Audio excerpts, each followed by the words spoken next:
Miss Pompon, ang galing-galing mo sa final scene. Naalala ko si Jacqueline sa anong bonding. Ay, nako.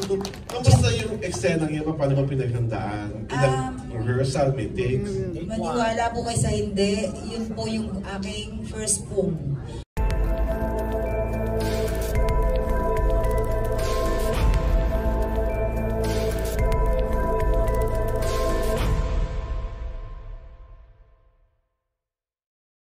Miss Pompon, ang galing-galing mo sa final scene. Naalala ko si Jacqueline sa anong bonding. Ay, nako.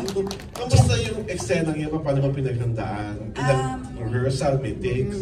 Maniwala po kayo sa hindi. Yun po yung aking first poem. Unang-unang eksena ko po yun sa unang araw ng shooting sa umagang-umaga. Okay. Tinanong ko si Direk, bakit ito agad? Sabi niya, gusto ko fresh yung ano mo.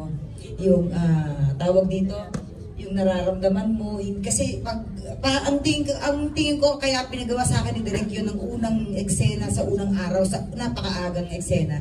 Gusto niya kasi yung kumbaga yung sariwa pa yung ano ko, hindi yung ngarag ka na galing ka na sa ganitong eksena para mas mapaghandaan, para mas ano yung tawag yung lalim, yung hugot.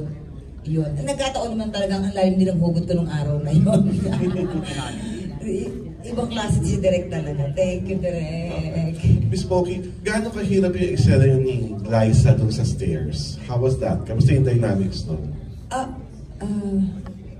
Mahirap yun kasi paano ba? Ang bigat ng eksena yun eh. Yes. Kasi nung sinushoot namin yun, alam ko na alam ko na sa script na anak ko siya, di ba? Ang sakit, napakasakit na sabi ko pag malalaman ko sa bandang huli na anak ko, ako mismo pumatay doon sa anak ko. Yes. Kaya sabi ni Direk sa amin, thank you Direk sa tiwala na binigay mo sa amin ni Liza. Sobrang, sabi niya, ramdamin niyo yan, imaginein mo, ikaw ang pumatay sa sarili mong anak. Although wala ka namang anak. Kaya ang sakit-sakit mo eksenang yun. Sobrang. And siyempre, duty ko yun bilang pulis, di ba? So, Mamang, anong feeling na parang may iba yung genre ng movie mo, na nasanay kami na comedy films? Paano sa tingin mo tatanggapin ng audience?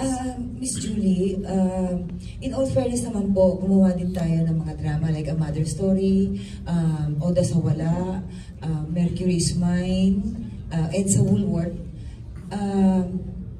Tinanggap naman po nila ako doon bilang hindi po akong as comedian. Kaya lang kasi ito pong Slay Zone, hindi ako nanay.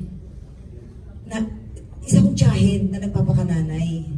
And isa po akong pulis, ganap na pangarap kong gampanan na naibigay po sa akin ni Direk Louie at ng Wide International. So, sobrang natutuwa po ako kasi tanggap ng tao kung ano yung kumbaga yung out of the box as pokwang. Kaya nagpapasalamat ako at nabibigyan ako ng mga ganitong klaseng storya, ganitong klaseng pelikula. Thank you. Ay, thank you, Mama. Thank you. Isa na lang, anong feeling na mukhang Lucilio ka doon? May action-action ka doon? Ay! Thank you po. Oo.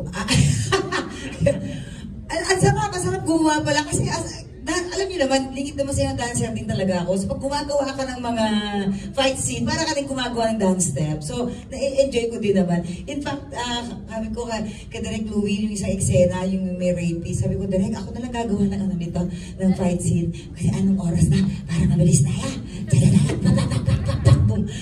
Ang ganda naman po ng kinalabasan. Siyempre, magaling yung aming director, di ba? Yun.